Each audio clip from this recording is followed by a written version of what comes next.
Hello everybody. I wanted to basically copy Disappointed Giant and make my own long play voiceover of a playthrough that I did. And I'm starting mid-run because of what's about to happen, which isn't good, as you'll see, but it gets me motivated to do the next run, which is a lot sloppier than this run, actually. But I actually get it done instead of, doing other things that land me right there. Yeah, that was an annoying death. I don't know, I hadn't played it in a while. I hadn't played Dead Cells in a while, and I forgot that he jumps. Instead, I just pulled out the shield, and I tried to, block something that wasn't there, which was really frustrating. And I'm playing on the Switch, so you're going to have to deal with some of these long load times, but I hope that you can bear with them, because I'll just kind of announce what's going on in the run and talk through kind of what I'm thinking. What I thought I was thinking at the time of, what the heck was going on. So clearly I'm frustrated here, which is a good way to start any run. Oh, by the way, this is a survival pickaxe showcase. And by pickaxe, I mean gold digger. I always just kind of call it the pickaxe, because you're basically just mining everybody. I got the scarecrow sickles early on, which I used to avoid for some reason. I don't know why I thought that they were bad. I have not been playing Dead Cells that long. Over, the rest of the community, they've been playing since it was launched. I just picked it up last year. So, November of 2023 was when I started playing this game. And it instantly hooked me. I'd never played a roguelite before. Maybe Rogue Legacy for PS4 I played, actually. But I never really understood the mechanics or whatever, so I think the first time I played this and then I died and I realized you just keep going over and over and over again, I was intrigued, but then just fell in love with the mechanics of the game, to the point that I have played nothing else on the Switch since November of 2023. Well, I played it a little Animal Crossing, but you're going to see some probably annoying rookie mistakes, but I don't really care about that because I don't have 5,000 hours into it. I probably have, 200. So, like I said, survival build to showcase the gold digger. Sorry, I had to make some audio adjustments back then. But anyway, so yeah, I'm clipping together some clips here, splicing together some clips because I had to do this over a couple sittings. So I'm just getting reacquainted with things. But anyway, where was I? Yeah, about 200 hours maybe. I don't really know. The Switch doesn't give you a good readout on how long you've played a game, which I've always found really frustrating. It's not like Steam where you put on display everything you do all day, which I guess is good. I think I looked at the amount of enemies that I killed. I think I've killed those Inquisitors 16,000 times. If that gives you any indicator of length of time played. But the sickles are just wrecking. I don't know why I ever would have thought they were weak. I think I was so scared of the scarecrow at first, and then I thought they were just kind of weak and dumb. Alright, I recycled that. I think because there was no poison. I don't have a way to poison anything, but I thought I might get something. Just gotta skip those guys. Can't stand the missiles. Never been good at those. Never been good at dodging those.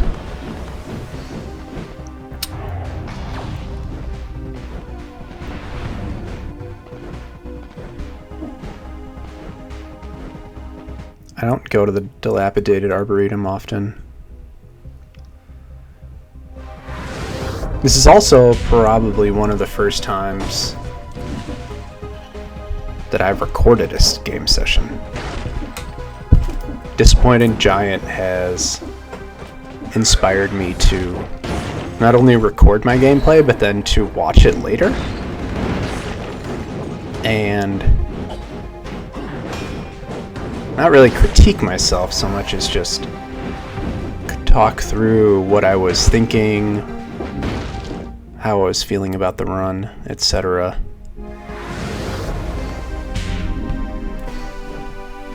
Malaise has always been something that I was confused about watching everyone play 5BC.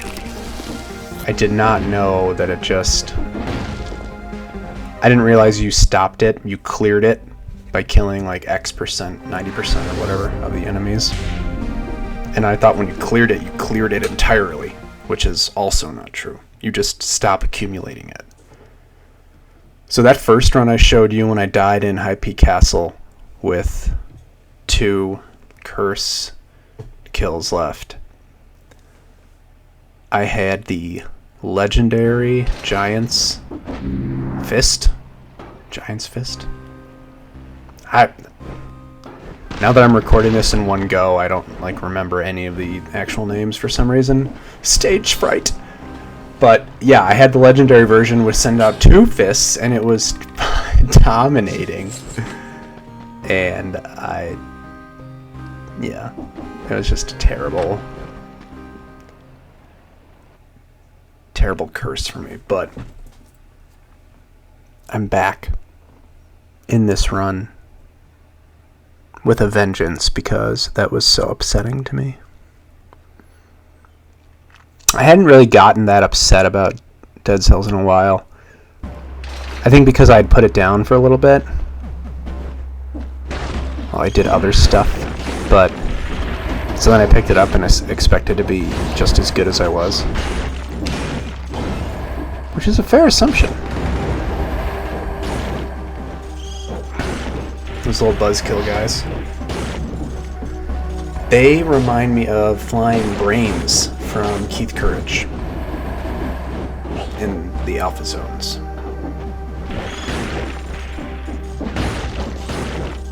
Which one day I'm gonna just call up Konami and ask them how much they want for that IP. And then I'll spend all the money that I have on it and do absolutely nothing with it. Because I can't make a video game. I don't know how that works.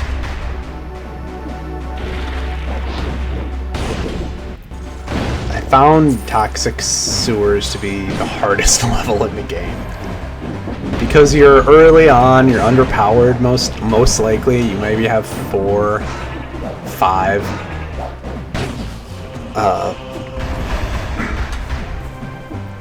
into your color.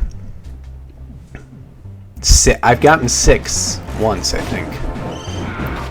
But yeah, you've got, 5 scrolls deep. And there's just so many of these.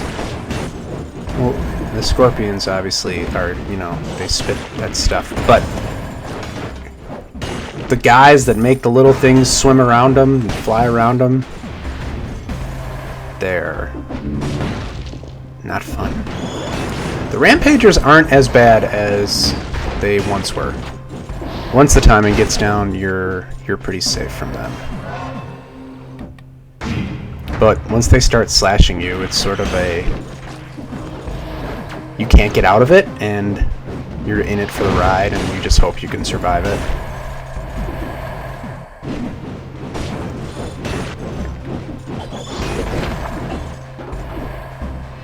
Oh, that's the other part of this run. I get the worst luck with my dual scrolls. This will be a run that involves the spoiler biome and spoiler boss, so if you are one of the people who want to keep that under wraps, you should just take a look at the timestamps, and I'll put a warning up on the screen, just like Disappointed Giant does. And you can skip that if you want, but you don't need to. I feel like, see, I didn't have Armadillo Pack at that point, so rolling would have done absolutely nothing. And like I said, this is... I'm not going to spend a lot of time just critiquing myself and being, like, negative about my performance, since I assume that the YouTube comments will take care of that for me, but I do know that I check the map a lot, because I have bad short-term memory, which is a great attribute to have when you have to remember where these things are in this map. And they change every time.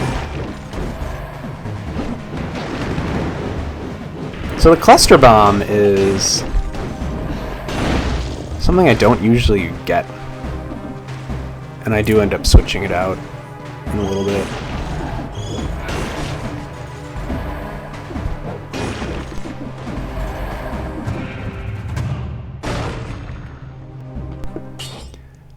See there, I get significantly more damage. Which I should take that. Okay, yeah, I was worried that I wasn't going to take it, because it looked like I wasn't. With Necromancy, I don't mind the malaise. See here, for some reason I think there's something back there. Like, maybe I had been back there once, but no, I just poisoned myself.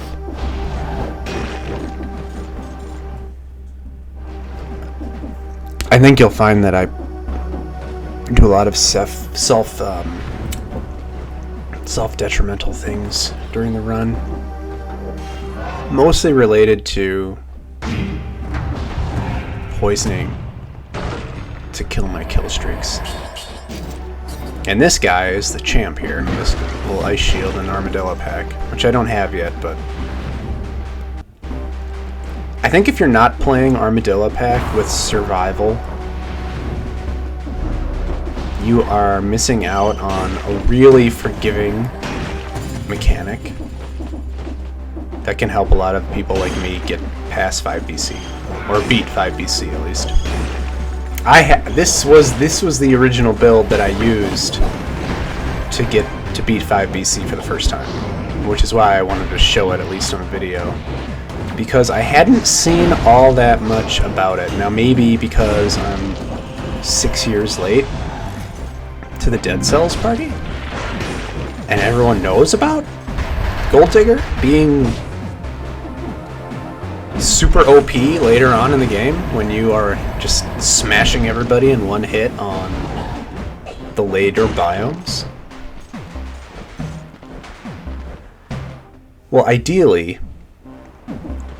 what I would recommend for anybody who's looking to do 5BC for the first time and wants a forgiving experience so that they don't rip their eyes out, is starting with... oh my god. What is that? I can't. Death's Scythe or what's it? See, I can't. I'm so stage frighty because I've never done a live recording like this.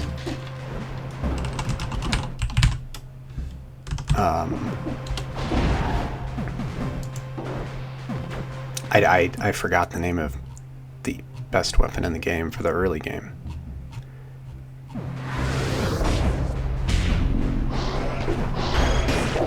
And everyone's yelling at me now, in my brain at least. Death Scythe, yeah, I was right. Okay. That is what it's called. Okay, so I got in a mess here. I don't... And that was just a lot of rolling, and... I did okay, and that super move right there, the down to the right, a little swirly. I don't know how I did that, and then I spend some of the rest of the run trying to figure out how I did that. I've seen other people do it. I don't know the combo, but I guess yeah, we can take a look at what we get there. But this is more mapping.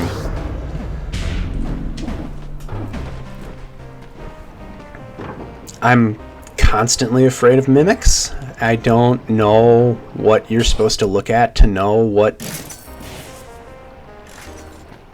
says it's a mimic vendor and what isn't a mimic vendor.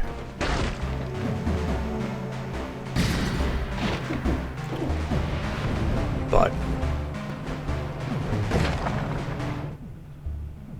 that one wasn't, obviously. So my normal route, and this is my normal route for this, for any 5 BC run where I'm doing the spoiler biome, is Prisoner's Quarters, Toxic Sewers, Corrupted Prison, Ancient Sewers, Conjunctivious, Graveyard, Cavern, Giant, and then High Peak Castle, blah blah blah. So yeah, I'm trying to figure out where to go because my eyes can't see those tiny icons. I'm not old, but I'm not at a point where I don't get really dry eyes from playing video games or having to squint.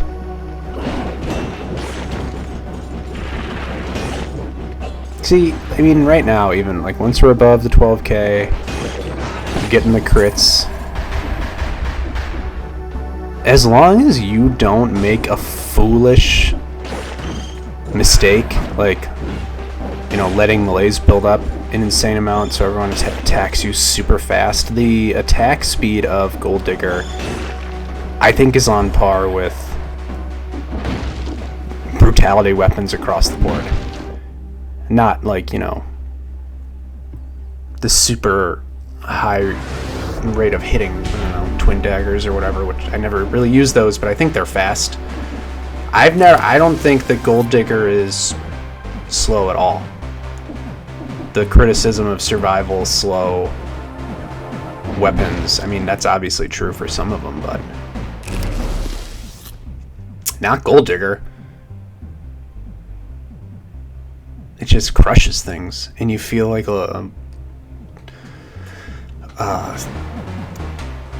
it's just a very satisfying weapon. I don't know if that third hit does anything. The slowest of the slow hits. Look at that real quick. Gold Digger, flavor text. Wait, why is there 2 Gold Diggers? What's going on here? Inflicts critical damage if you have more than 12,000 gold. Right, we knew that. The shockwave produced by the third hit is considered a ranged attack and is therefore affected by range mutations such as point blank. I guess I should read the wiki more often. I did not know that.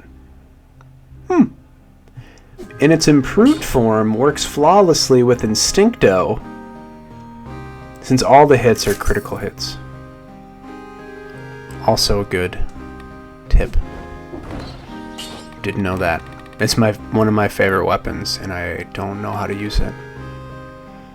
But that's kind of how I like to play games. I don't immediately jump into the meta. The meta actually gives me anxiety because I just can't keep up with the community. It's difficult. Just from a time perspective, not from a they're annoying or I don't appreciate them. But curse chests are frightening. A little bit. They used to be a lot more frightening to me. Now I enjoy them. They give you a little... They make me go a little slower, and then every time I die, I'm like, I just should have played as if I wasn't cursed. Because that's how the game's meant to be played. You can't you can methodically go, but you can't just go, you know, tiptoeing around.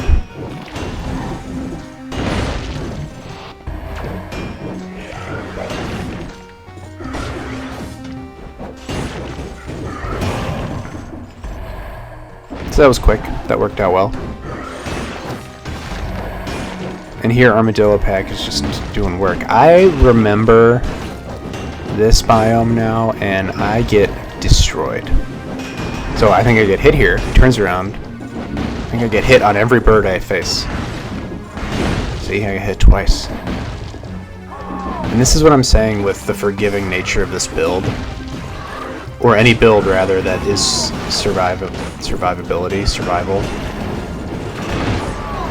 It's just so forgiving. Especially when you get foresight. I mean, I think I get hit 10 times in this biome.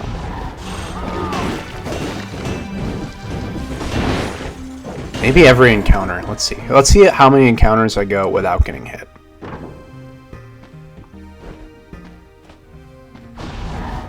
Okay, we're about to start.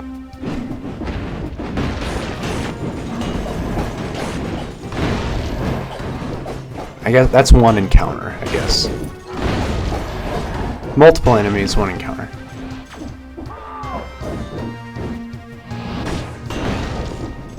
Okay, that's 2 encounters. Get some bread. Ah, see, there's the key. I missed it.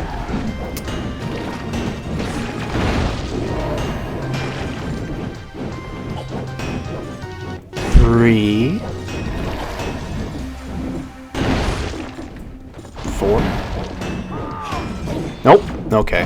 That went 3 encounters, but and then I just got hit again. And again. It's a super short biome. And yet, just getting smashed by these guys. And it takes, I don't know, 10 hits to take him down. I was worried about the run at this point.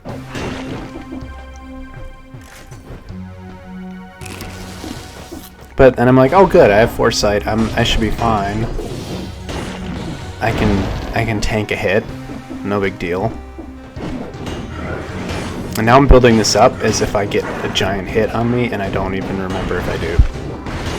Well, I guess not. So there was the tank. I tanked it. Nope. Those guys are the hardest enemy in the game. Because the slowdown when you roll through them is dramatic.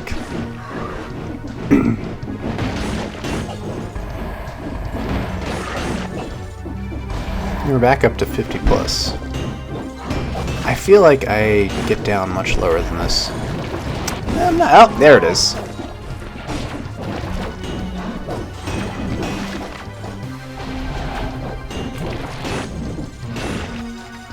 And Necromancy just helps out too. Now they've been locked and frozen. I don't remember how I did that.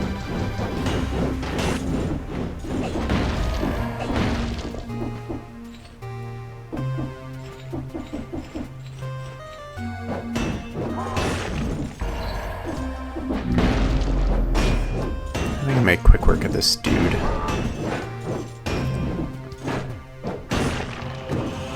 Yeah, just trying to interrupt him with that assault shield. I'm still blown away that the Gold Digger has a ranged attack for the 3rd attack of the combo.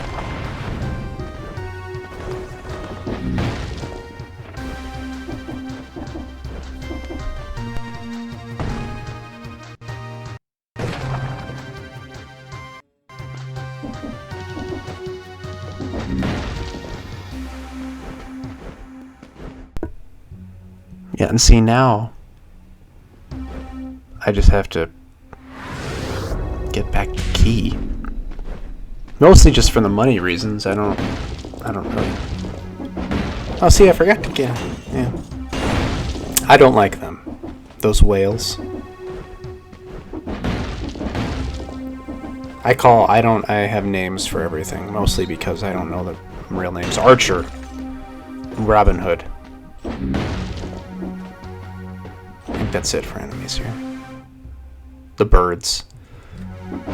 Icebirds. Robin Hood. Whales.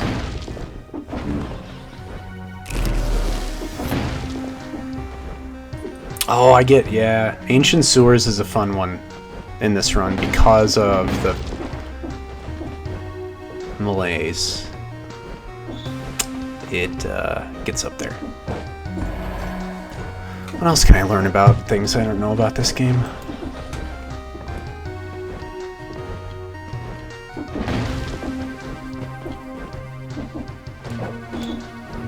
Let's learn about the sickles.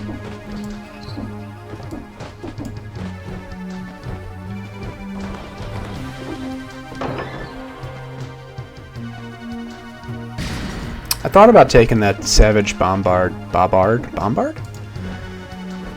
For Conjunctivius, but then I figured those sickles would be better.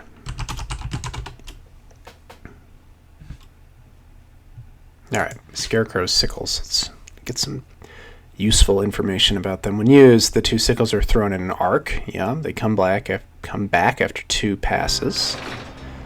If they make contact, they disappear and go on cooldown. They make contact with the player. See, that was good. I just almost fell in the poison.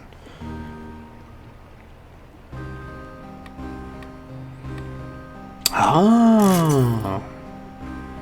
Using a teleporter, entering a door, or collecting a scroll while they're active will recall them without triggering their cooldown. So, also a new tip for me. And they are ranged attack and are affected by range mutations such as point blank. So if you are playing Gold Digger and you want to just crush, you should absolutely be taking point blank if you find the sickles too. Because point blank will get you that damage buff, plus the Gold Digger's crit, plus the third piece of its attack will be a crit plus the point blank damage. Now let's watch this malaise, because this just watch how fast it goes up.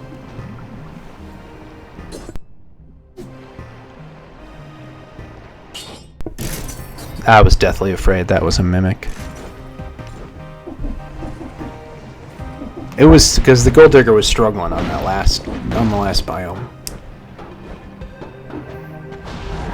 I like this outfit. See, I fell right into the poison. Let's go back. Oh, yep, there we go. So between the mushrooms and the whales, I don't like those 2 enemies. Knife guy's okay. Or not, no, that's not knife guy, that's the little fly. Yeah, the mushrooms will destroy you. I'm holding my own. I'm a little low on the scroll count, but this biome takes care of that for you. Alright, let's see these sickles do work.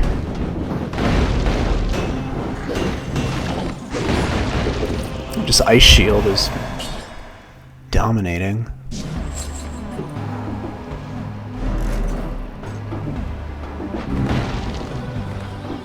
There we go. Now we're powering up. Quick! Get you home quick.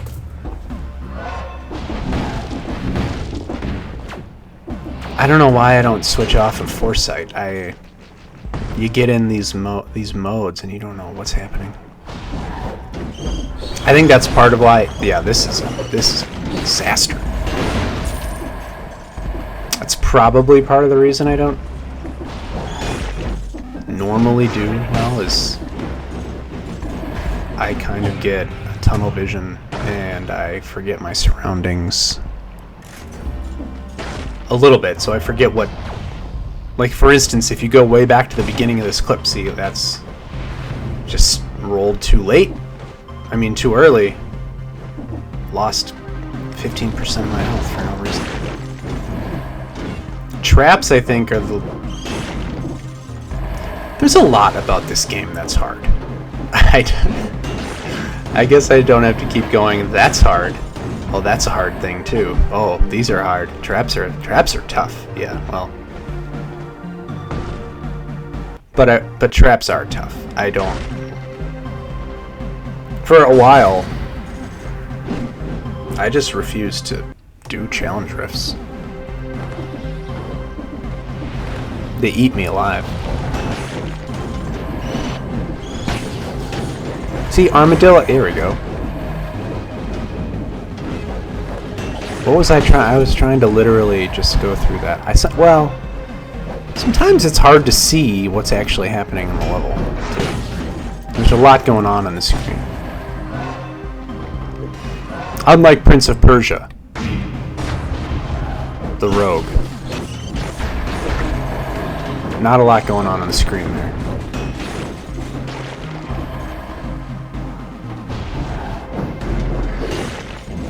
See, now we're kind of sufficiently buffed to a point where we're just one-shotting everything. But the Malaise is making their attacks too quick. And that's why I had to use that potion, or else I was just gonna get continually roasted. See, that was me being... I just go too fast sometimes. But it's a seductively easy thing to do, because they speed you up. Which is one of my biggest complaints about Prince of Persia, is that it feels slow. But I think that I'm just not used to the movement yet.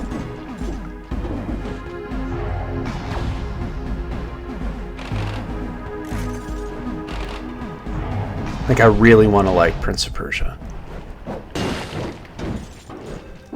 I just have a hard time doing it.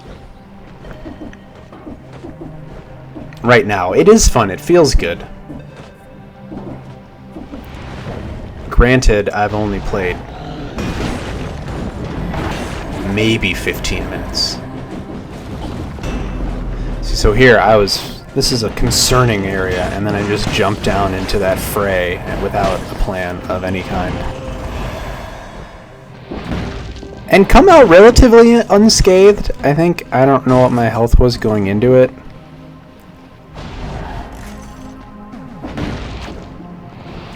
But at least I'm above one-shot protection. I'm at one-shot protection. See, yeah. Alright, I was at 0, and I chopped my way back up to 14. And then he just waits here. I remember that being weird. Oh, and I got horribly unlucky with every elite throughout this whole run. For double scroll pendants, amulets. It was an unlucky run from a scroll perspective, and a little bit sloppy, but it was a good run from the standpoint of it was a finished run, and I beat the boss. Because it doesn't happen that often. I think my percent's 8 or something, I don't know.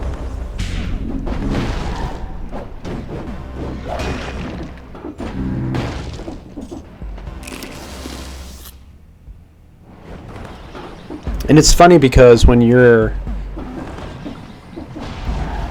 doing a run while you're recording it, you change, like, you get self-conscious about spending too much time in the map. And then I get really self-conscious about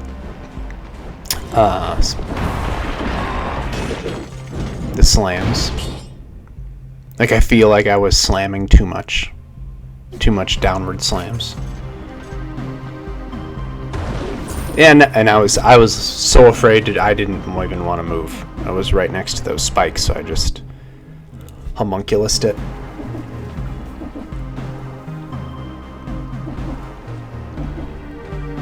And I always feel like that's meant to be gone down.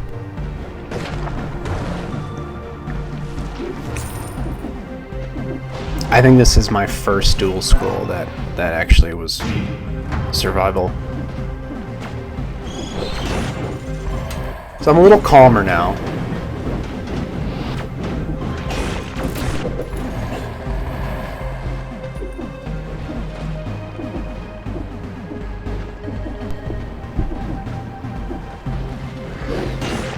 If you just play that jump sequence on repeat, that'll that's just a straight up skill right there. That was awful. There's a challenge rift for me, and let's not get okay. I am trying to, if I'm reading my own brain here, I'm trying to just build some health up for the challenge rift, because I know it's gonna destroy me.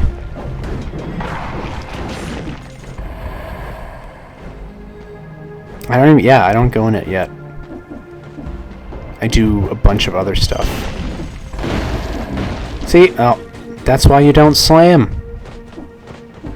You don't slam in the ancient sewers or toxic sewers. Or anywhere, really, that you don't know that, or that have traps. Which is everywhere. See, I think I'm extra smart here because I said, oh, I'm going to take this ice armor. Save me a hit in the challenge rift.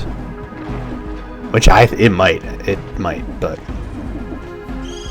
if you're looking for a good instructional video on what not to do for a challenge rift, this is it.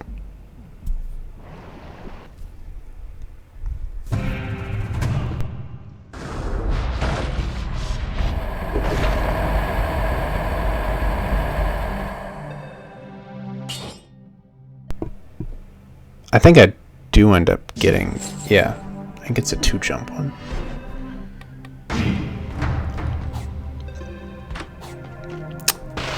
Let's count the hits.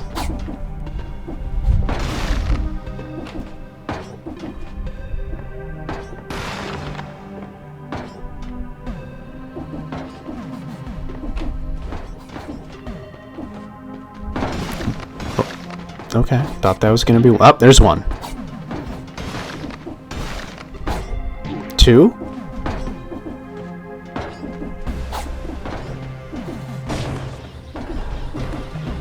3 went up. No, don't go there. 4, 5, 6. Nope, 6. Down to 7% health. I'm just glad there weren't more challenge rifts on the run. I don't know how everyone goes through them without getting hit. You're all very good at them. I'm less good. It is hard to not be critical when you're watching yourself. Here, I'm just looking for that one lore area that has the 50% health, you know, little tunnel, but I couldn't find it. So I don't recall. I think I end up using a potion here, just because I have no choice. Get those sickles back.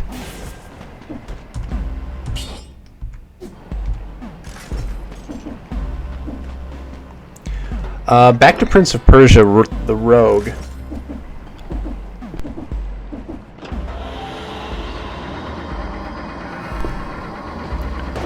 I can't keep...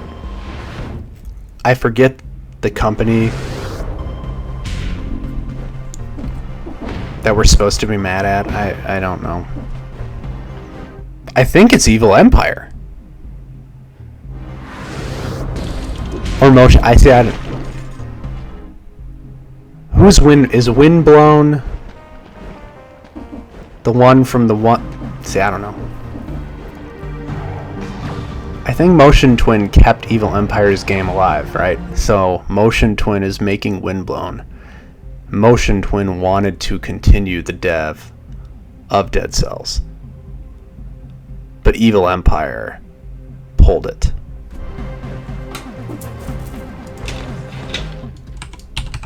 So technically, I guess I'm supporting Evil Empire by playing Prince of Persia.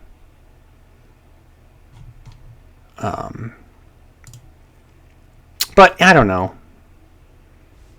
Just because I got into a game 6 years afterwards and I'm all excited about it doesn't mean the developer has to do the same thing. They wanted to move on. I don't know. It's not my decision, and I have opinions, but they should have no impact on anything, really.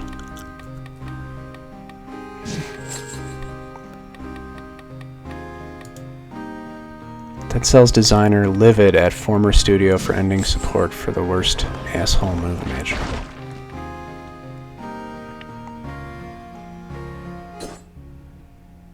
Yeah, Evil Empire. Yeah. Oh well, I don't know. I'm gonna buy both. They're both probably gonna be great. Windblown. I'm more excited about Windblown. But after playing Prince of Persia for 10 minutes today, I could see the excitement about it. Like, it feels good. This fight goes much faster than I was expecting it to go.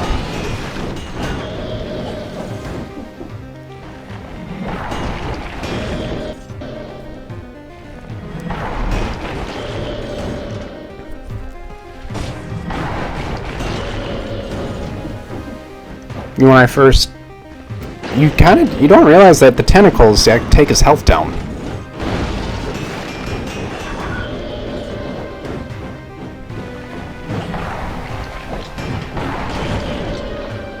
I mean, it's not immediately clear to the player when they're just starting the game because they're so focused on everything else.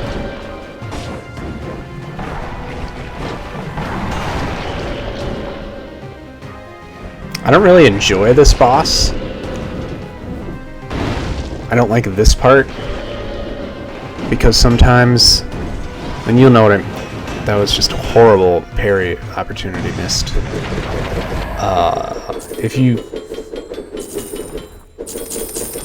Sometimes the camera will zoom way out and you'll see everything be extra small. And I'm playing this on a 65-inch television and things are still extra small, so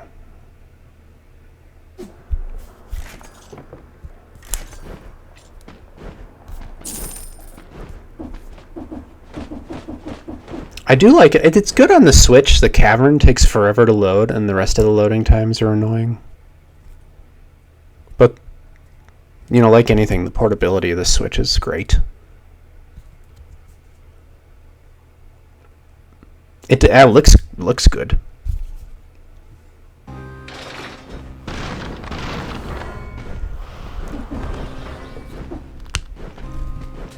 I wish I had more blueprints. If you haven't noticed, this is custom mode. And I restricted the items to, I think, a handful of weapons. Just so I could be sure I got this build going, because I wanted to show everybody. Because it's so good. Especially now in the late game. I guess the mid game now, but it just starts wrecking. And I think this is one of my favorite outfits. I'm so glad that I got it.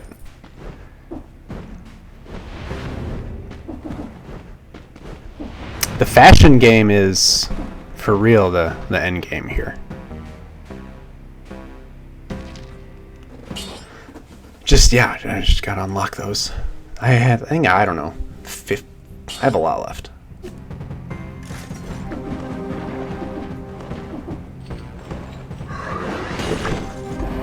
Instant 50 health, which this was a great rookie move. After I beat Conjunctivius, I neglected to change any of my mutations back, including Necromancy, so all of these lovely kills have absolutely no benefit for my health, which I'm just realizing right now. And I remember the point in the run where I'm like, well, I guess I have to go back. I have to get that bread.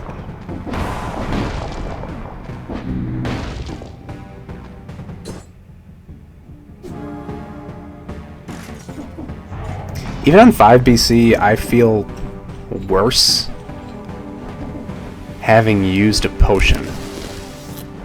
Like, there's something about having a full health flask on 5 BC that is more rewarding than just using them sporadically throughout your run, which would make it immensely easier. It's like, you'll see, by the time you get to this part of the game,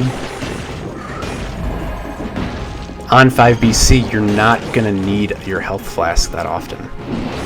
So you should just use it when you need to use it. Everyone banks it. And you end up using one.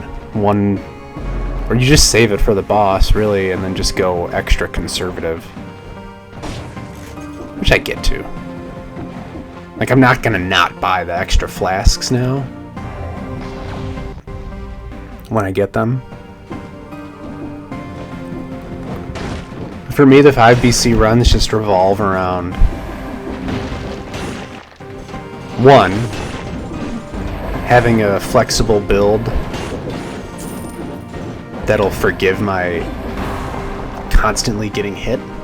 So it's usually going to involve Foresight, Ice Armor, Necromancy. I love that little glitch where he just hops up. He can't mantle over the... What is the equivalent of 1 stair step?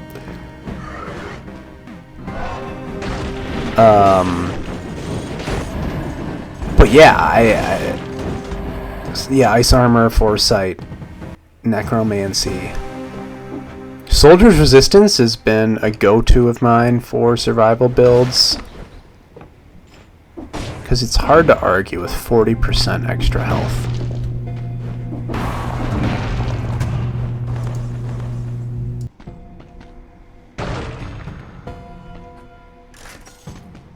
I always skip those guys. Not a Swarm fan.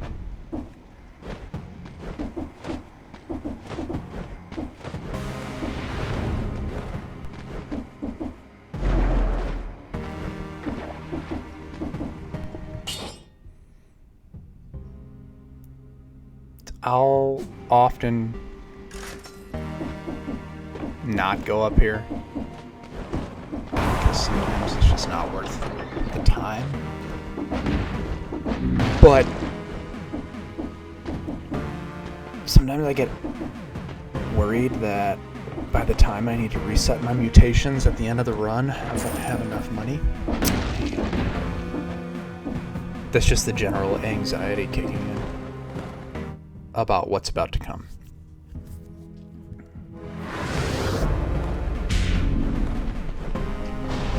Which the top of Graveyard always feels like the little warm-up bit before you go underground.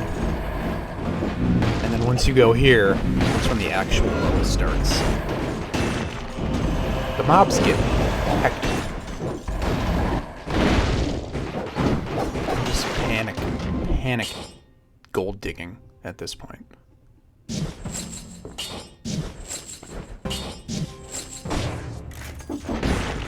Those switches were merely for me to see which gave me higher HP.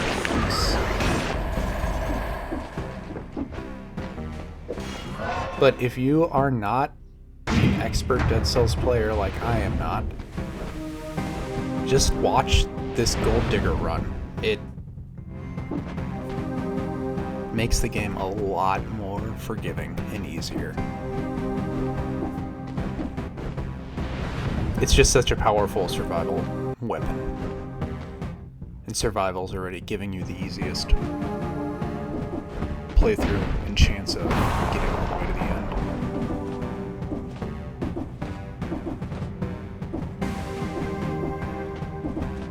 A lot of this is just searching for the curse chest.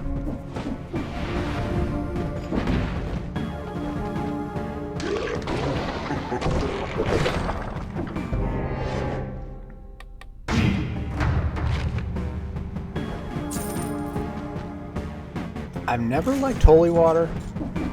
Don't use it in a lot of builds, a lot of runs.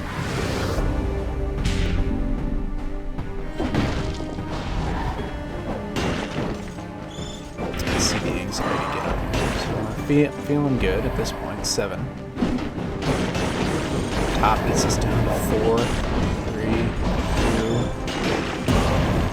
There we go.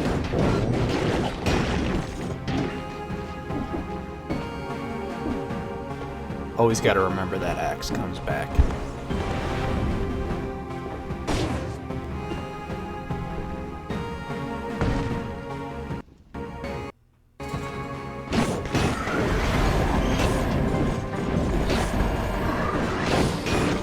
And sometimes you can just put this out on the background and have it going. We'll do that with Disappointed Giants videos sometimes.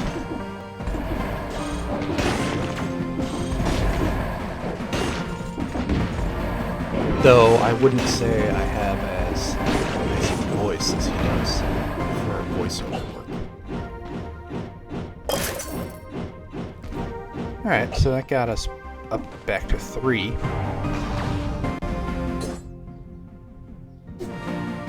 Which I think I already said during this run is during 5 BC runs. I'm unnecessarily stingy with health flasks for some reason.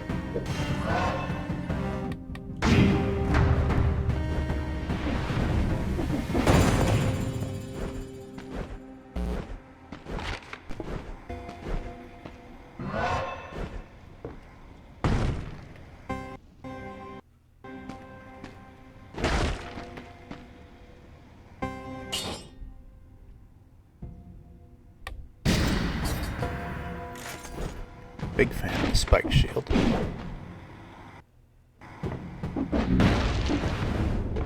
I think punishment works better in Biome with, a lot of enemies, like toxic swords. And probably this one would be good for it.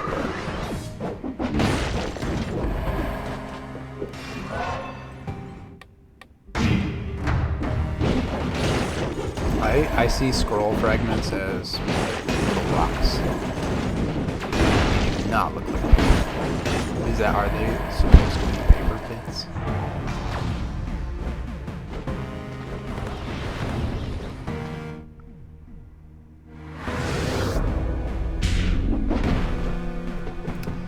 Getting our scroll count up here. What are we at? 2. So you want to be at 30 by the giant. That's how I gauge my power levels. So for this one, yeah, I felt like I had to eat that. Getting to 29. I believe I get to 29. Because I'll go Cavern after this. Which I feel is just the standard, maximize route.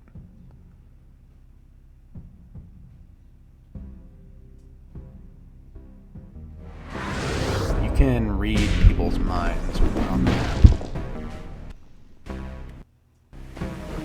Or maybe I'm just remembering what I was thinking. Oh, yeah. It's more economical to just eat Malaysian food in health shop, food shop, biomes. And then you just spend 3K get the malaise clear.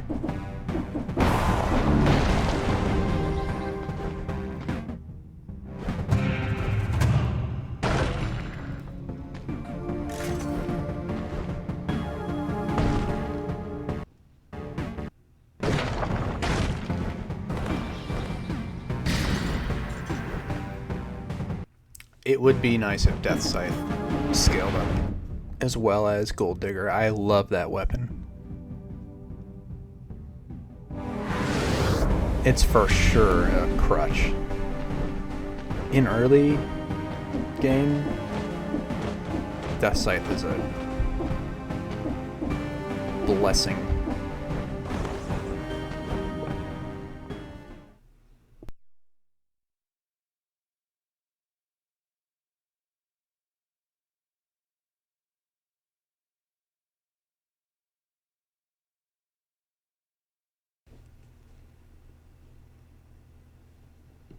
Coming up on an hour.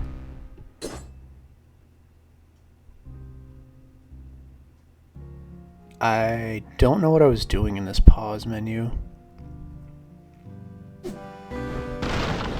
That was significantly shorter than what it actually was.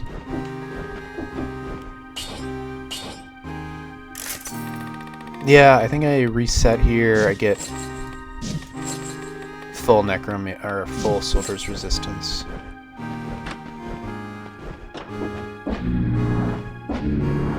Because I completely forgot to reset them after Conjunctivius.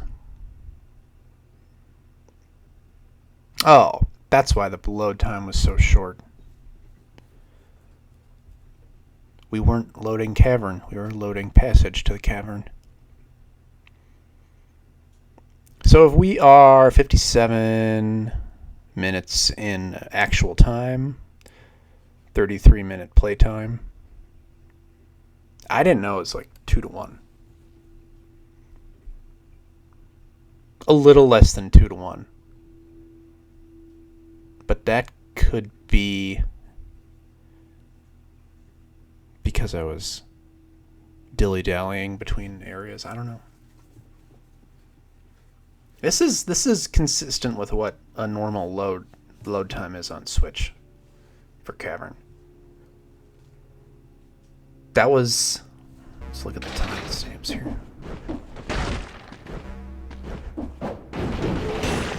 Yeah, it was about a minute. About a minute of loading.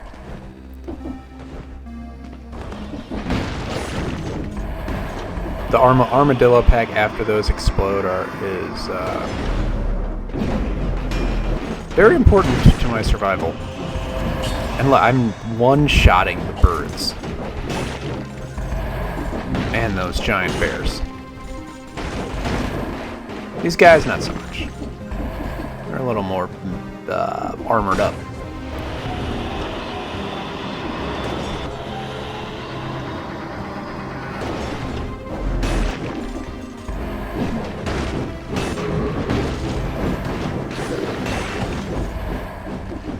Oh, there's a little rock. I guess it could look like the edge of a piece of paper. But that's a stretch.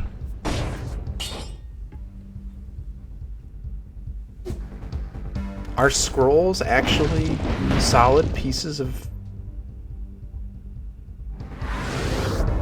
You know. So, let's look at this scroll. That looks like a piece of paper to me. So why does a fragment look like a piece of rock?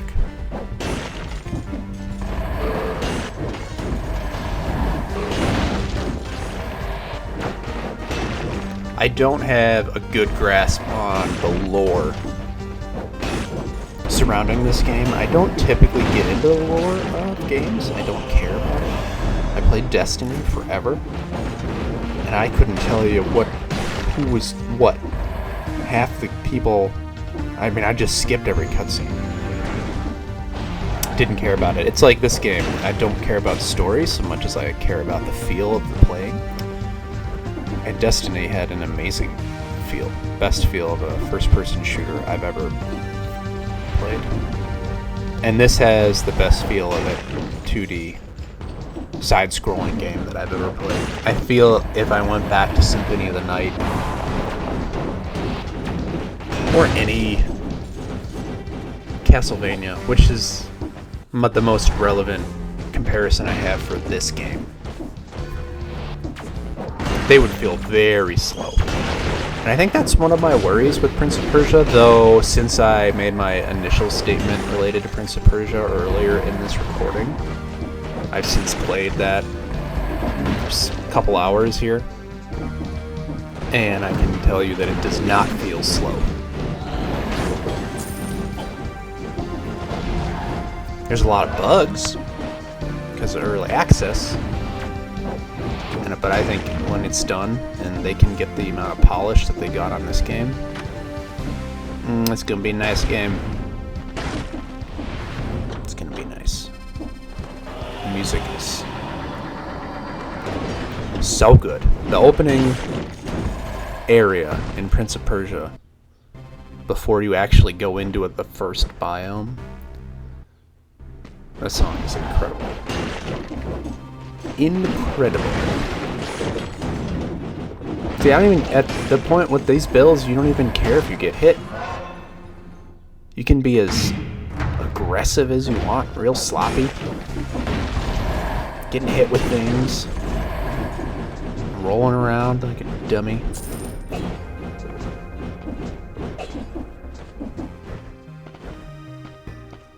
I think I do try and get a new gold digger.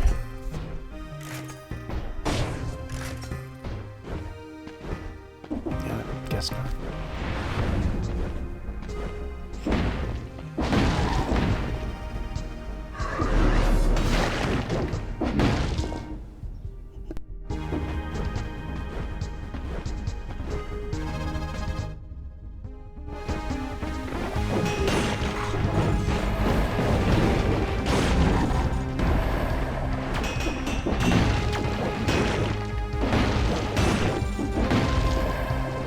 Just down slamming constantly.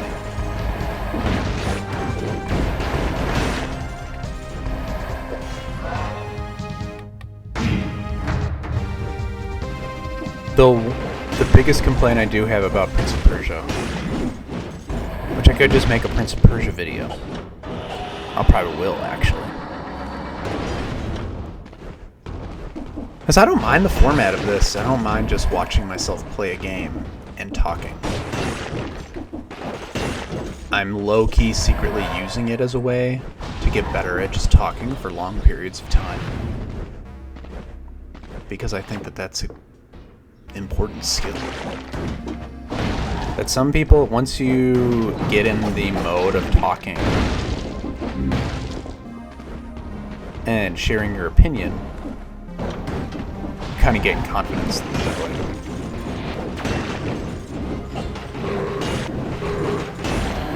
Though it could be a double-sided sword. Two-sided sword?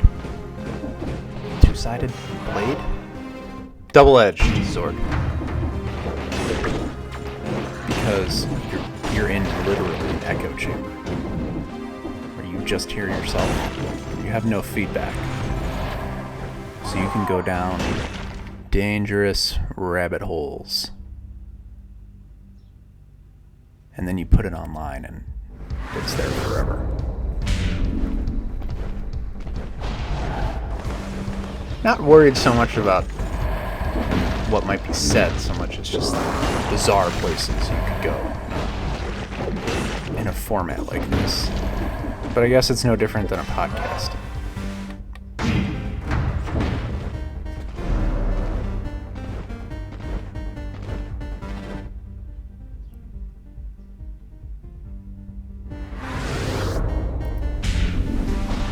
Which I think my original point was what I don't like about Prince of Persia.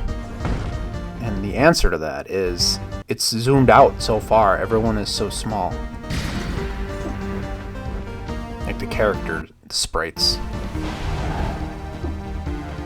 They still call sprites.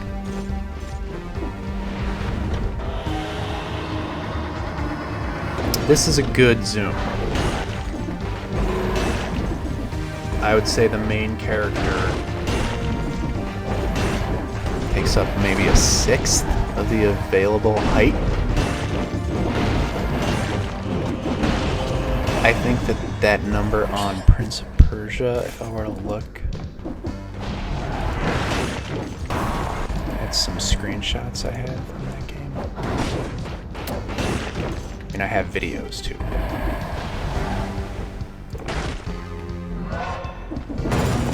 Let's measure. No, I'm not even.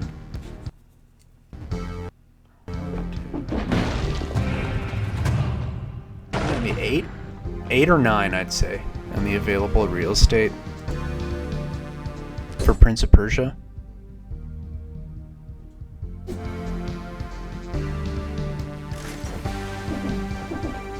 And I'd say this is, you know, maybe 5.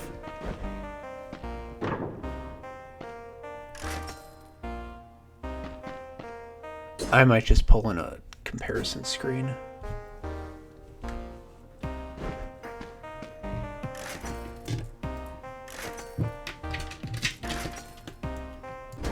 So, here we go. See, look how little he is.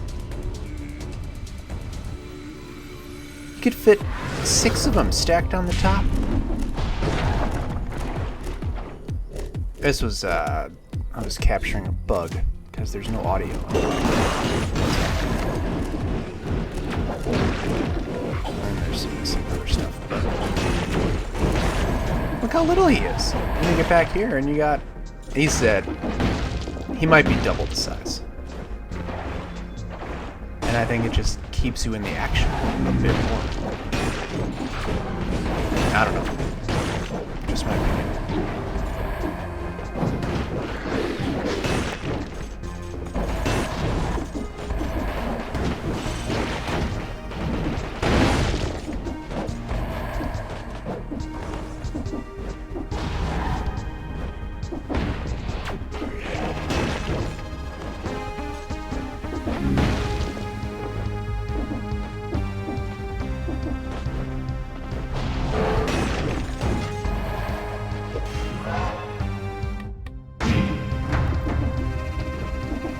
It's like, you know, ancient sewers and Cavern are where you'll end up getting most of your scrolls in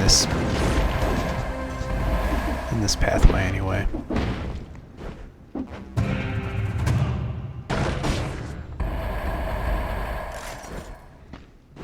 Another potential death scythe we could have gotten. Just does not do well against bosses.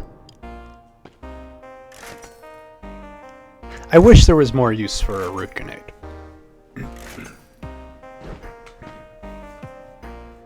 Do I get this? Do I buy 10,000? No. The difference between 8 and 12 wouldn't have done much. I mean, I'm mostly using it for the small protection electrodynamics gets you, plus potential foresight opportunities for curses, which I'll leave this up. Keep watching to find out if there's another curse chest. But I already told you I beat it, so it doesn't matter.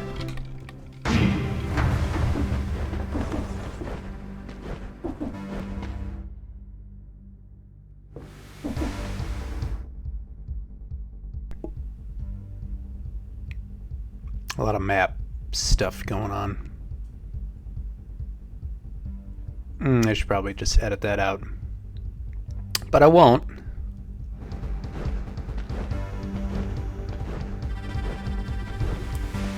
I mean, I guess I could.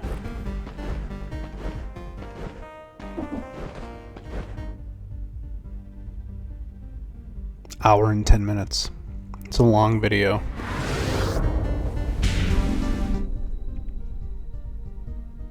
And there's still another scroll there.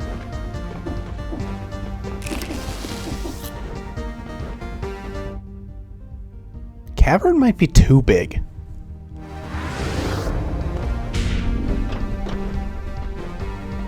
If I had a time machine to go back 6 years ago and be part of the early Dead Cells,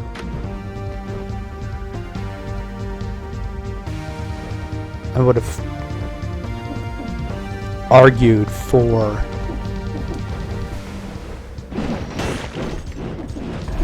two biomes in place of one cavern.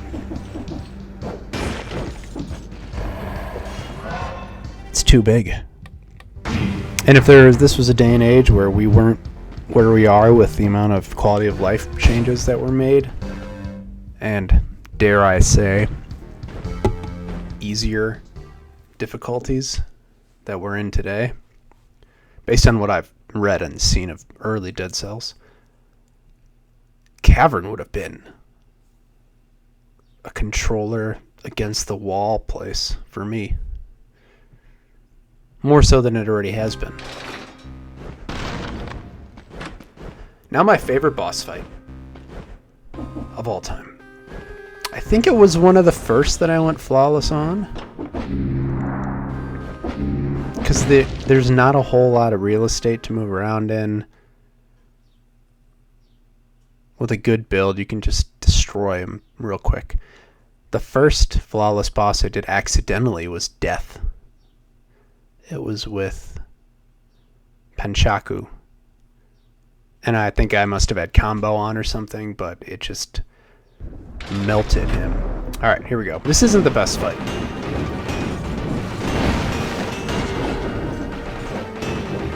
There's a couple times I just fall right off of his fist. And then I just get real lazy here and don't even bother parrying those where that. I think I thought I had higher DPS on the fists. And see, I just got screwed out of that eye right there.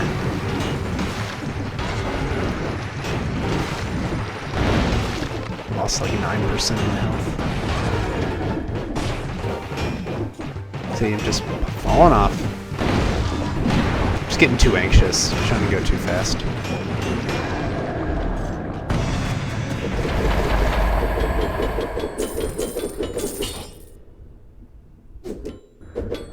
I wish there was more to that fight, honestly. It's a cool character. I kind of think his backstory is cool. The little that I know. He's so big.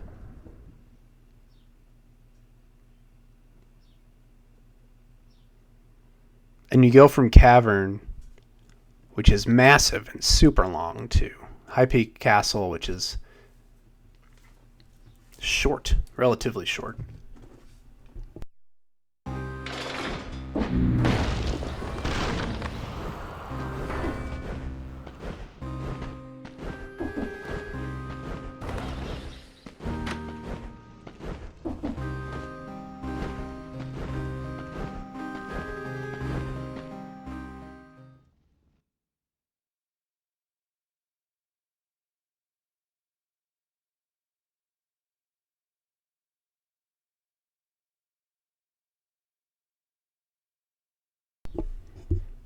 High Peak Castle can be a little stressful.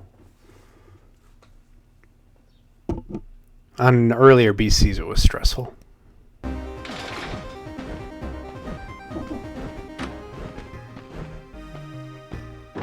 I remember once I was just had like a bow.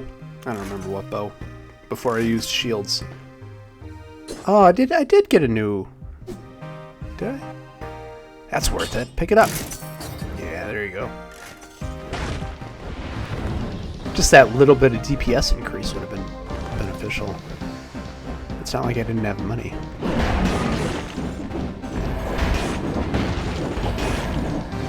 Yeah, I like this biome. Quick, easy with Gold Digger. Just fly through it. And I'm at 53. Let's see if we can get up to 100 before... I think, yeah, just to get up to 100. I wish Wolf Trap worked better with my builds. Yeah, I guess I wish it worked better on bosses, I guess is my point.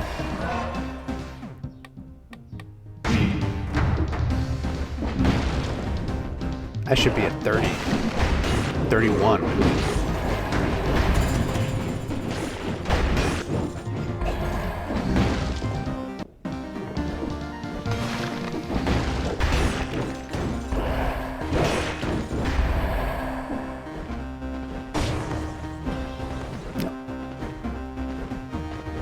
I should turn lower rooms off. I'm on custom mode anyway.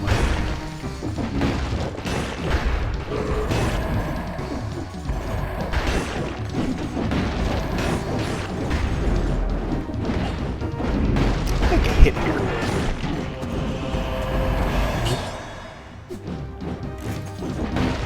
At 73, you're up 20. So you get 2% per hit, basically. And I'm right back up to 73 after going down 60 something. 75.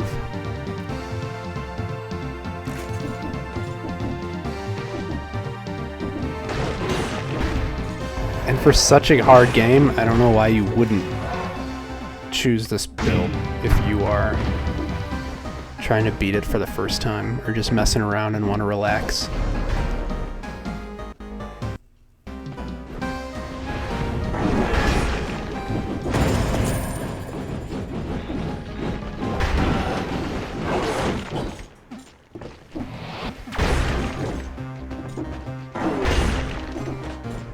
And I think I do find a first chest here.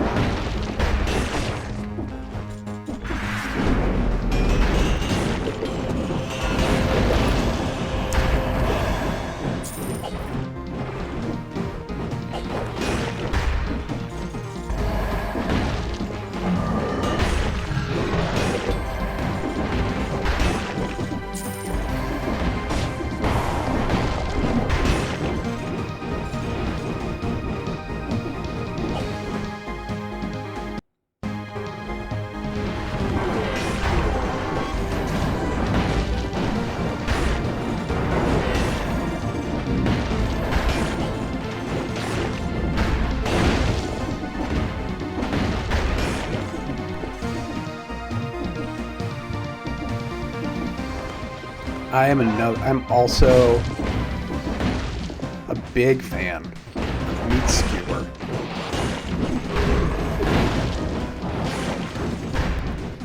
Like if I'm running brutality, I'm going for meat skewer over something like baseball bat, crowbar. The extra movement that you get out of it just gives me more confidence, or it just melds better with how I'm thinking about to play this game. Other times I get too focused on just standing and spamming attack, like I did right there, without movement. And the meat skewer automatically moves me out of harm's way. So it's kind of a dual weapon. It's a defensive and offensive weapon.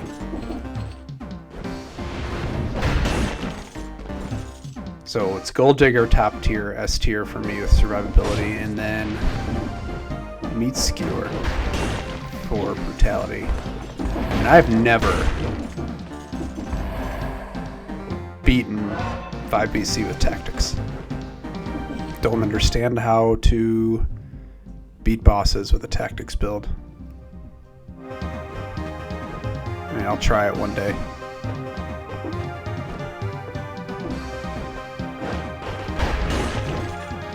I'll just do a montage of all my deaths, which I want to do anyway because I think they're hilarious.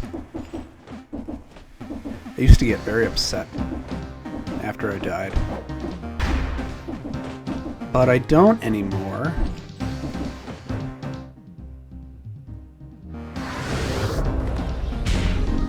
I think with these types of games, at least in my limited experience,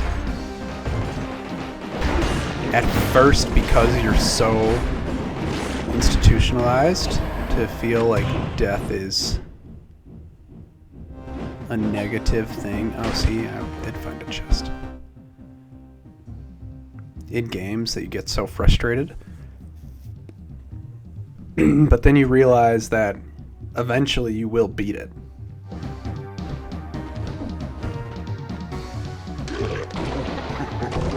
And if anything, you just keep dying, just get better and better. You get that much more second nature with it.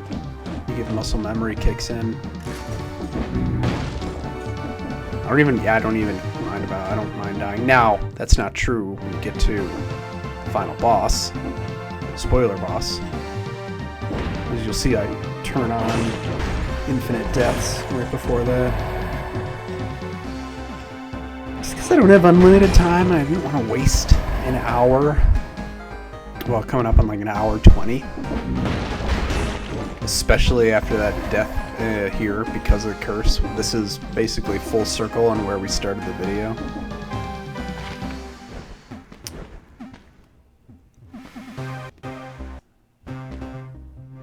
And yeah, so you'll see right before the spoiler boss, I turn on infinite death.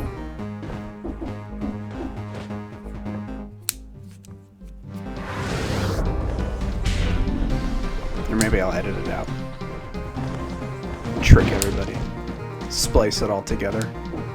Make it seem like I never got hit.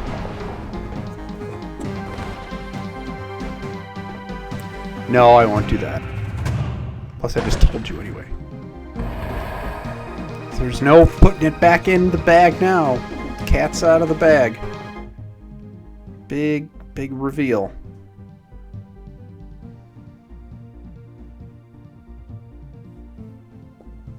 I don't know that it cheapens it. I think that it... I mean, I would play it as if a death there just nullified the run, then it wouldn't be a true victory. But I also think that just turning it on is just an economical use of time.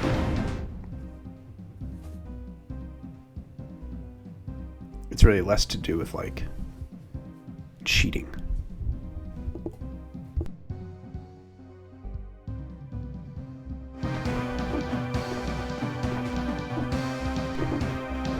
Because let's say that I did die there. Number one, I wouldn't be doing this video, but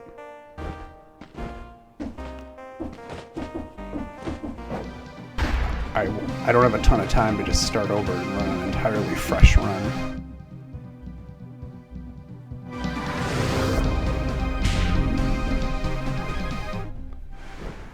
And I like to practice bosses when they are organically encountered. I don't love the practice room.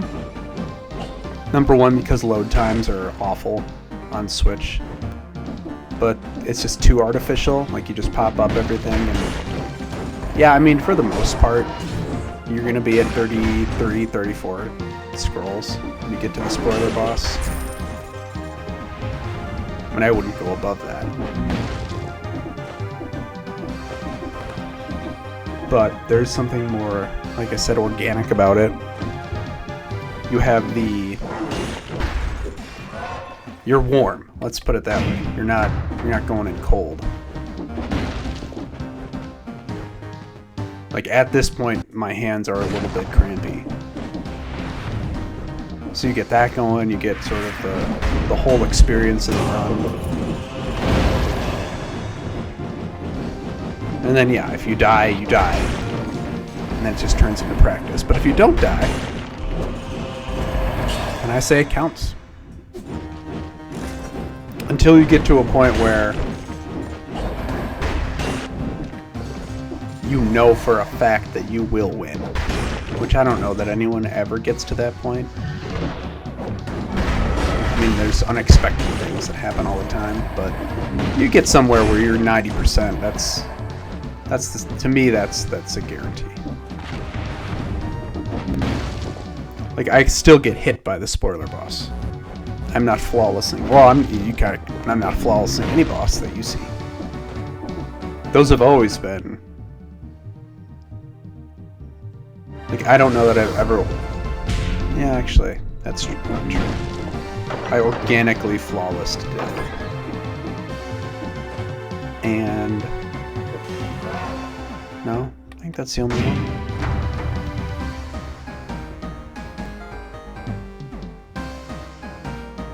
What am I doing? I think I was just reading it.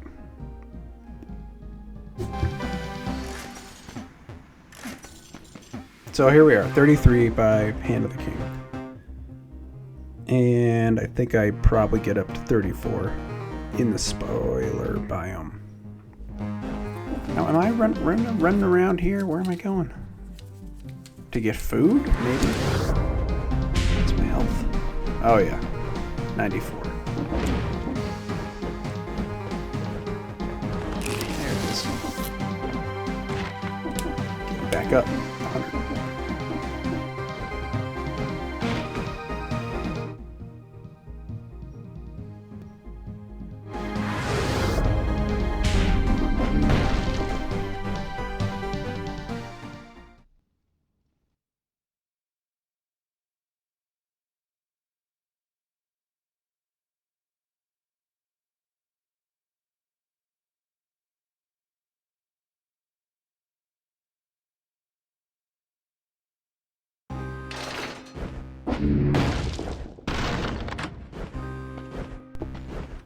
So,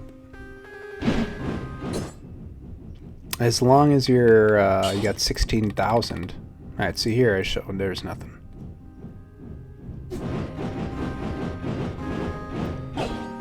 There's more checking than anything. But then right before the spoiler boss, I turn on infinite death.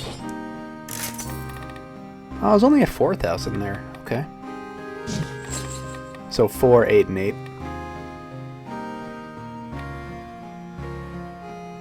So you need 20,000 minimum.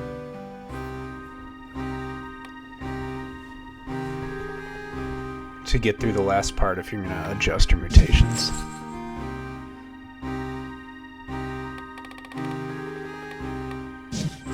Obviously, I was thinking what to do there. Disengagement. Is that soldier's resistance?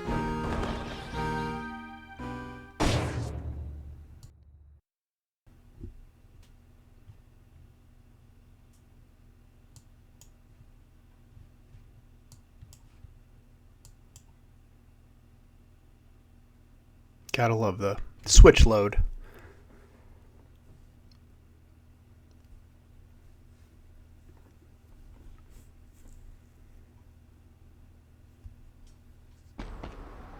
That was 30 seconds.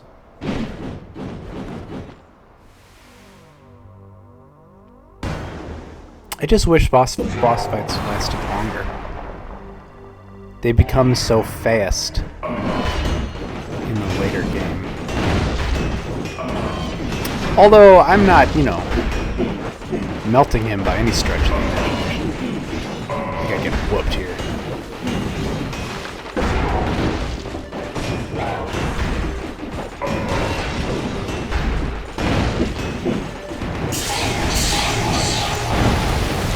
He's down in those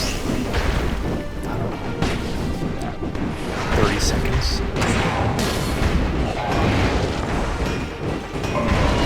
And there's just so much downtime between what he does. That's, I think, the big thing with the spoiler boss too. Is you just have a lot of spamming going on. You're just spamming attack. Okay.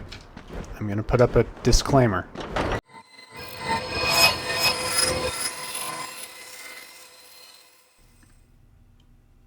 You've been disclaimed. Disclaim, unclaimed, claim, you do not claim. Like disaggregate, which means put back together.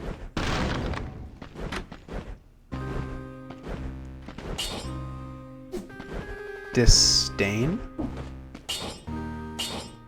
Disaster. An aster. And disaster. What does dis mean? Disclaimer.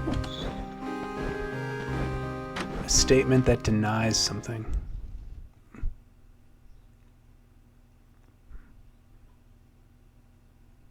I don't know that disclaimer is the right word.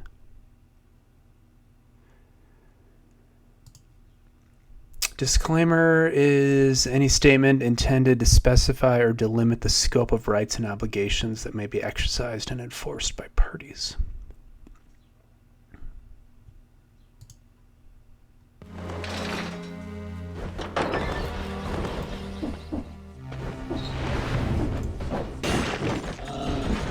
Yeah, I guess they're warnings.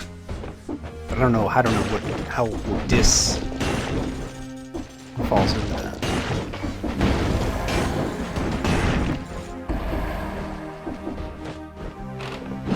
The parrying window on failed experiments is just absurd.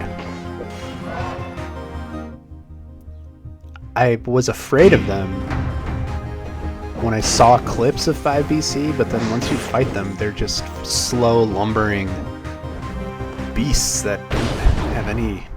Now that was this little Orko over here. And I miss him, of course. Oof.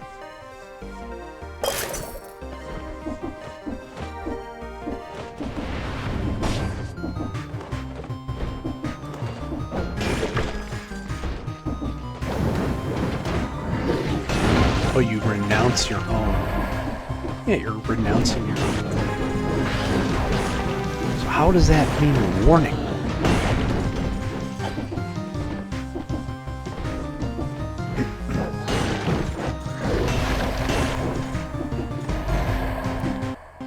I guess that's a discussion for another day.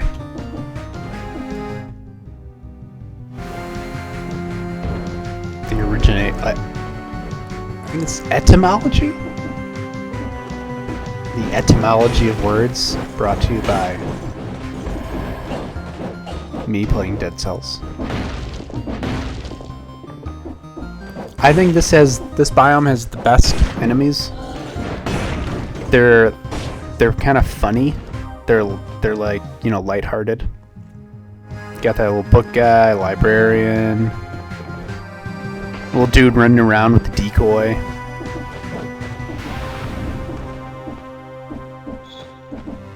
These bomber birds.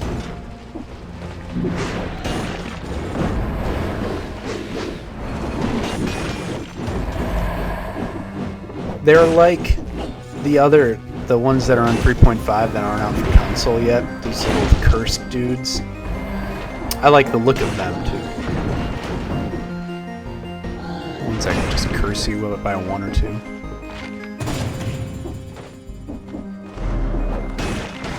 Smashing bird at 66k. Is that 76k? When you're in the game, you never look at the damage numbers. But when you're watching, you actually take a look and see what the difference is. 65.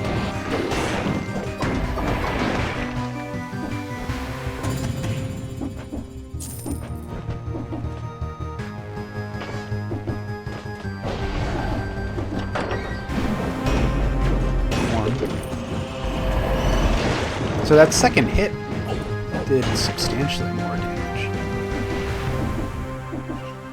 I didn't think that they got more powerful as they went on, though. It might be something to check.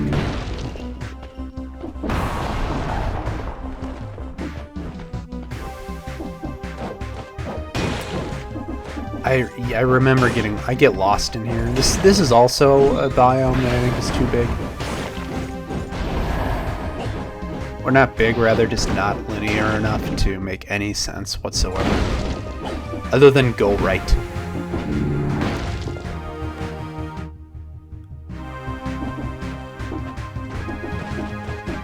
But that's okay. It's still fun. Probably one of my favorite biomes. What are my favorite biomes?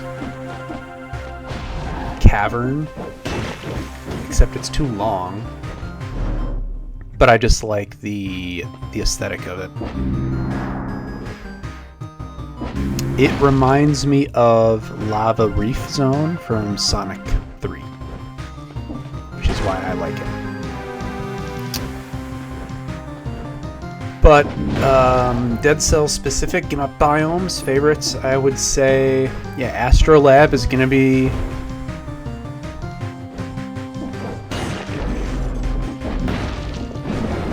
up there.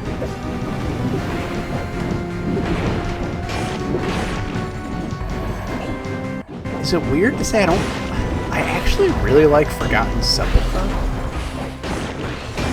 Sepulchre? I don't know, I like that. I like the light mechanic. It's a little extra. So probably that, then Astrolab, then Cavern. Toxic Sewers is the worst. Ancient Sewers is down there along with Prisoners' Quarters. Basically the first 3 biomes. Corrupted Prison I hate. No, you know. In the context of loving the game. Just because of the stress that you get immediately going in there. High Peak Castle's just a little bland, I think. It would be better.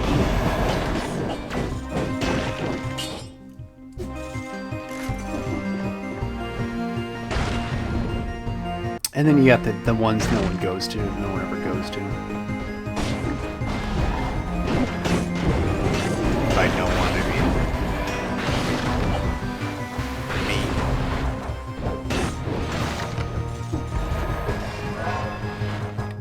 me. The Arboretum, the morass, those places. Ugh. Yeah, see, that was the set. If you remember, Graveyard. Right after I ended my curse, I got hit by the returning axe, and then here again, I got hit by it. That's the one. That enemy gets me. He gets me a lot. The other part of this biome that just destroys me is bullets. Those purple bullets. Here we go. That's a great jump. I like that. I like those bombers. They're easy to maneuver, but it makes you feel pretty cool when you successfully dodge everything. I think I get worried about dying here. Because, yeah, I think I miss him and he goes in again. Yeah. Another 3. That one, at least I could take my time on. But yeah, I was concerned about that.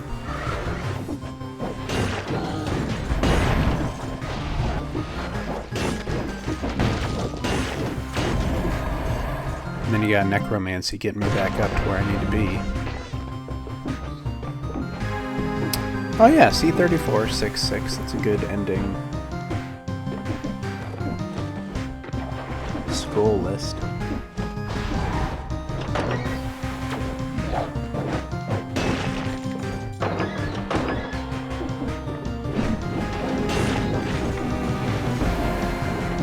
See how low my health gets when I go through the bullet barrage.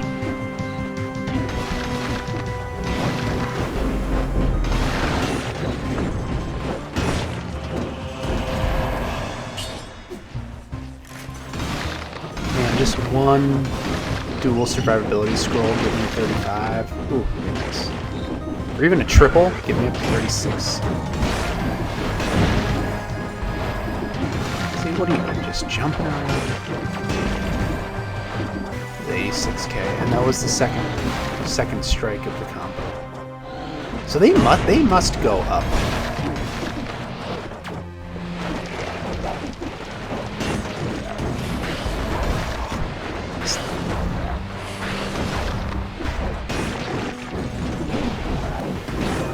Ah, those librarians, they're just flying in the such a predictable pattern. It's just so hard to hit them.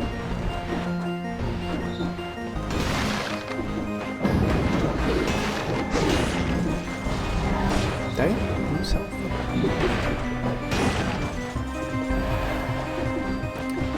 Clear the malaise. That's good.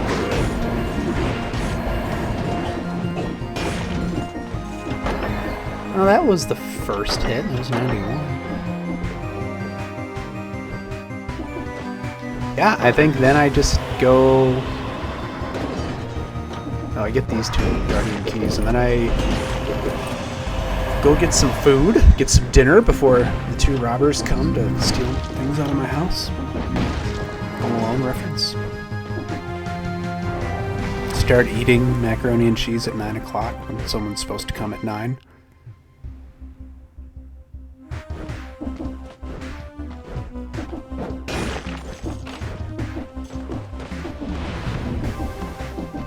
Why even sit down to eat?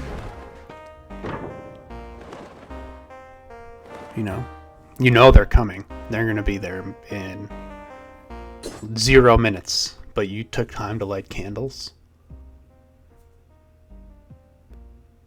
It's things like that on the 30th watch you really start to wonder, did anyone have those conversations?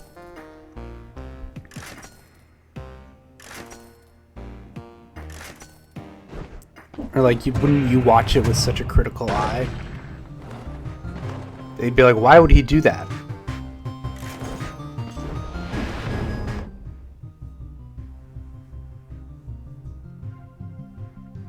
But there's a lot in that movie that we wonder about sometimes.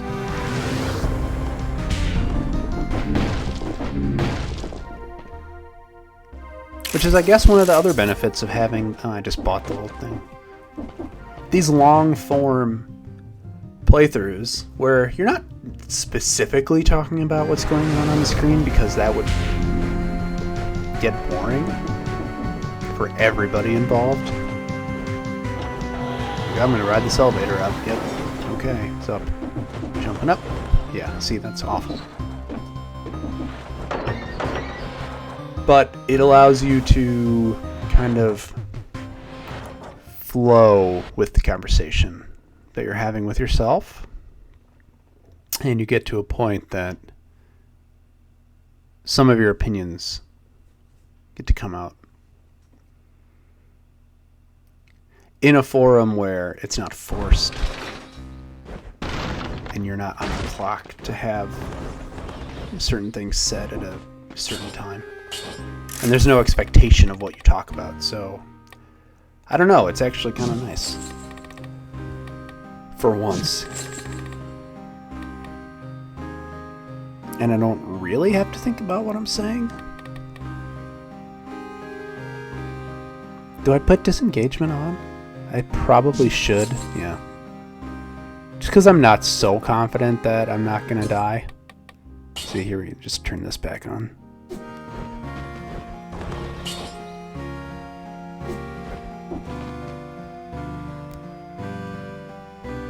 It's just a hedge at this point.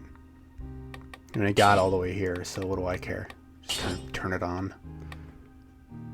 Wow, because otherwise some stupid thing will happen and I'll have wasted an hour and 45 minutes. Which I guess is part of the pressure of it, but I'm not a professional Dead Cells player.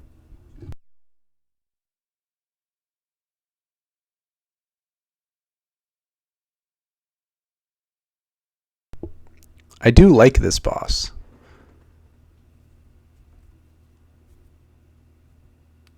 The first time you play him, it's madness. You have no idea what's happening.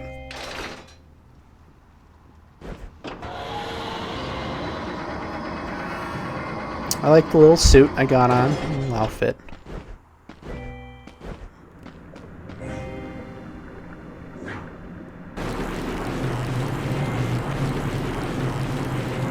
Like, he's a good boss fight. It's long.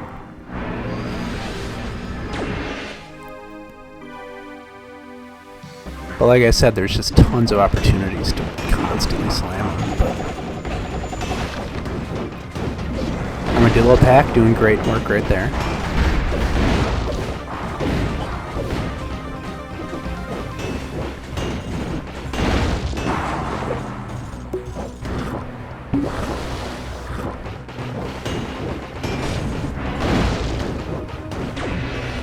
I always worry there's going to be a shield guy here. There he is, yeah. Thankfully it didn't charge me right away. See, look at that. I'm doing 34 with Gold Digger.